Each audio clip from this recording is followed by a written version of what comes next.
We're here. The Community Foundation for Kingston Area is launching its 9th annual Vital Signs Community Report. So what the Vital Signs Report is it's a report card of types looking at areas where we as a community are doing well and areas where maybe we're not doing as well as we'd like to, that we should put some effort into.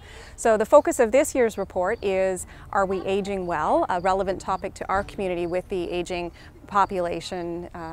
And so we have some expert speakers with us. We have a geriatric doctor from Peterborough, Dr. Jennifer Ingram, as well as Chief Paramedic Paul Charbonneau from Frontenac County, who is here to talk to us about the emerging field of community paramedicine. We have 96,000 seniors who, from what I understand, are considered to be potentially frail. Today, the Vital Signs Report was announced and released for Kingston by the Community Foundation.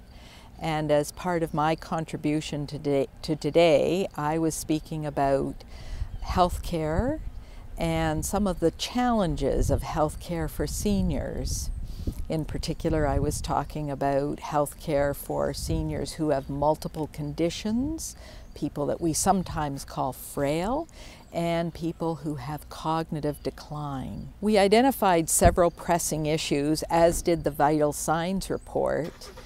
Housing, poverty, and supported housing in the community are two things that we will find very helpful to the health of all the populations. But when you're talking about health care, we really need to focus on community-based solutions.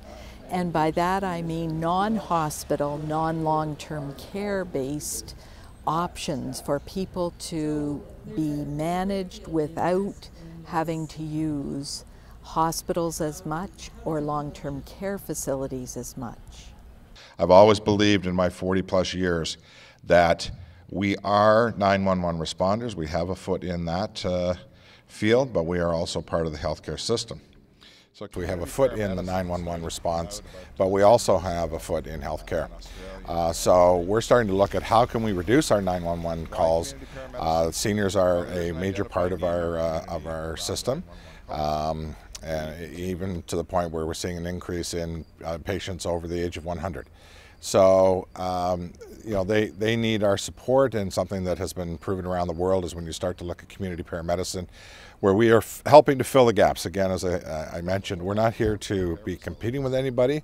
We're here simply where we can help. We want to be there.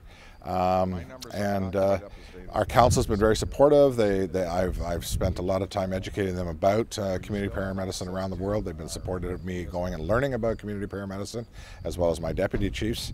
So this is just an opportunity for us to be part of the solution for aging well.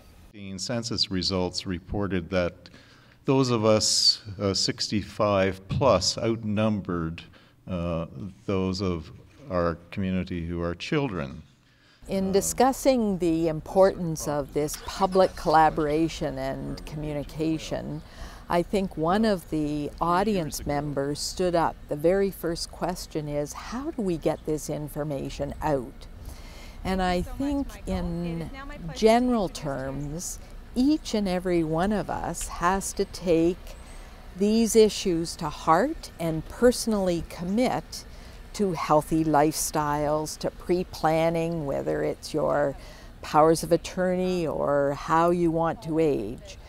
But the communication of where the gaps are, where the roadblocks are, and what some of the solutions are is something that can't be delegated to governments or delegated just to a small group of hospital administrators or healthcare administrators.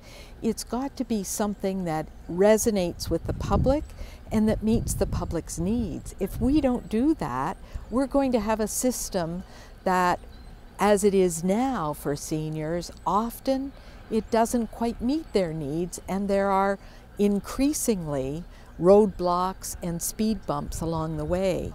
We want to end that. So all of us have to give voice, and all of us have to broadcast the successes. If you can imagine a society where 30% of people are seniors, There is one already in the world today. And I will take you out of your misery because it's Japan.